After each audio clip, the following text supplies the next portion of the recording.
Hello ഭക്തജനങ്ങളെ, നമസ്കാരം. കൊട്ടിയൂർ വൈശാഖ മഹോത്സവ കാഴ്ചകളും വിശേഷങ്ങളുമായിട്ടാണ് ഇന്ന് നിങ്ങളുടെ മുന്നിൽ വന്നിരിക്കുന്നത്. വലിയ വട്ടള പായസം, അതായത് വലിയ ഒരു വട്ടളത്തിൽ പായസം വെക്കുകയും അത് എല്ലാ ഭക്തർക്കും കൊടുക്കുകയും അതുമാത്രവുമല്ല അവിടെയുള്ള സ്ഥാനികർക്കാണ് ആദ്യം കൊടുക്കുന്നത്. ആ സ്ഥാനികർ വാങ്ങിച്ചു പോകുന്ന കാഴ്ചയാണ് നമ്മൾ കാണുന്നത്.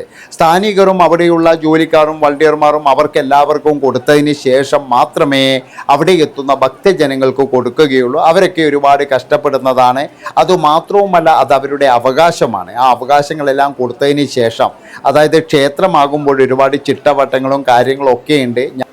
അതുപോലെ തന്നെ ഈ വട്ടള പായസത്തിൻ്റെ നിവേദ്യം കിട്ടുന്നതിന് വേണ്ടിയിട്ട് തന്നെയാണ് ഒരുപാട് പേരവിടെ കാത്തിരിക്കുന്നുണ്ട്. അതായത് പായസം കുടിച്ചിട്ട് മാത്രമേ പോകുകയുള്ളൂ എന്ന് കരുതിയിട്ട് നിൽക്കുന്നവരാണ് ആ ജനക്കൂട്ടം മുഴുവൻ. കുറച്ച് കഴിഞ്ഞാൽ കൊണ്ടുവരും. അതായത് നല്ല രീതിയിൽ തന്നെ എല്ലാവർക്കും കൊടുക്കുന്നതാണ് എന്ന് അവിടുന്ന് അറിയിപ്പും ലഭിച്ചിട്ടുണ്ട്. ഏതായാലും നല്ല മഴയും മഴക്കാറുകളൊക്കെ ഇങ്ങനെ വരാൻ തുടങ്ങിയിട്ടുണ്ട്. അതുകൊണ്ട് കുറച്ച് ചൂടിൻ്റെ ശമനമുണ്ട്. ആ ഒരു മഴക്കാറ് വരുമ്പോൾ, അതായത് മഴ പെയ്യാൻ തുടങ്ങിക്കഴിഞ്ഞാൽ നല്ല രീതിയിൽ പെയ്യും. അതാണ് കൊട്ടിയൂരിൻ്റെ ഒരു പ്രത്യേകത എന്ന് പറഞ്ഞാൽ. പക്ഷേ കൊട്ടിയൂർ ഉത്സവം ഞാൻ പറഞ്ഞല്ലോ, മഴയാണ്. മഴയും പ്രകൃതിയും കൂടി ചേർന്നാണ് കൊട്ടിയൂർ ഉത്സവം എന്നുള്ളതാണ്.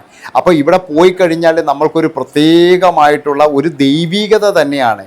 ഇനി എന്തൊക്കെ പറഞ്ഞു കഴിഞ്ഞാലും ആ കൊട്ടിയൂർ അക്കരെ എത്തിക്കഴിഞ്ഞാൽ നമ്മൾക്ക് എന്താണെന്നറിയില്ല, ഒരു ചൈതന്യം നമ്മുടെ ദേഹത്തേക്ക് വന്ന് കയറുന്നതായിട്ട് നമുക്ക് തോന്നും എന്നുള്ളതാണ് എനിക്ക് തോന്നിയിട്ടുള്ളത്.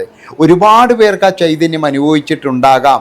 നിങ്ങൾ കൊട്ടിയൂർ പോയവരാണെങ്കിൽ നിങ്ങൾക്ക് അവിടെ എത്തിയപ്പോൾ കിട്ടിയ ആ ഒരു ചൈതന്യത്തെ പറ്റി നിങ്ങൾ തീർച്ചയായിട്ടും കമൻറ്റ് ചെയ്യണം. കാരണം നമ്മൾ എന്തൊക്കെ പറഞ്ഞു കഴിഞ്ഞാലും അവിടെ ഒരു ഈശ്വര ചൈതന്യമുണ്ട്. നൂറ്റാണ്ടുകൾക്ക് മുമ്പ് നടന്ന ഒരു യാഗമാണെന്ന് നമുക്കെല്ലാവർക്കും അറിയാം. ആ ഒരു ചൈതന്യം ഇന്നും അവിടെ നിലനിൽക്കുന്നുണ്ട് എന്നുള്ളതാണ്. പിന്നെ മറ്റൊരു കാര്യം എന്ന് പറഞ്ഞു കഴിഞ്ഞാൽ അവിടെയുള്ള ഭക്തർ വരുമ്പോഴെല്ലാവരും എന്ന് പറഞ്ഞു കഴിഞ്ഞാൽ ശുദ്ധി, അതായത് അതുപോലെ തന്നെ എന്ന് പറഞ്ഞാൽ നിങ്ങൾ പ്ലാസ്റ്റിക്കോ കാര്യങ്ങളോ ഒന്നും കൊണ്ടുവരാൻ പാടില്ല. കൊണ്ടുവന്നു കഴിഞ്ഞാലും നിങ്ങൾ അവിടെയൊന്നും അത് കൃത്യമായിട്ട് അതിൻ്റെ ഇതിൽ മാത്രം നിക്ഷേപിക്കുക. പിന്നെ മറ്റൊരു കാര്യം പറയാനുള്ളത്, ഒരു കാരണവശാലും തിരുവഞ്ചിറയിലോ അല്ലെങ്കിൽ ബാവലിയിലോ നിങ്ങളുടെ ഡ്രസ്സുകളൊന്നും ഉപേക്ഷിക്കാതിരിക്കുക. കാരണം അങ്ങനെ ഉപേക്ഷിച്ച് കഴിഞ്ഞാൽ പുഴ മലിനമാകും എന്നാണ് എനിക്ക് പറയാനുള്ളത്. അപ്പോൾ എല്ലാവരും കൊട്ടിയൂർ വിശേഷങ്ങളൊക്കെ കാണുക. എല്ലാ ദിവസവും ചാനലിൽ വീഡിയോ ഉണ്ടാകും.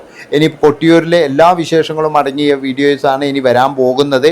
പിന്നെ മറ്റൊരു പ്രധാനപ്പെട്ട കാര്യം ഞാൻ നാളത്തെ വീഡിയോയിൽ നിങ്ങളെ അറിയിക്കുന്നതാണ്.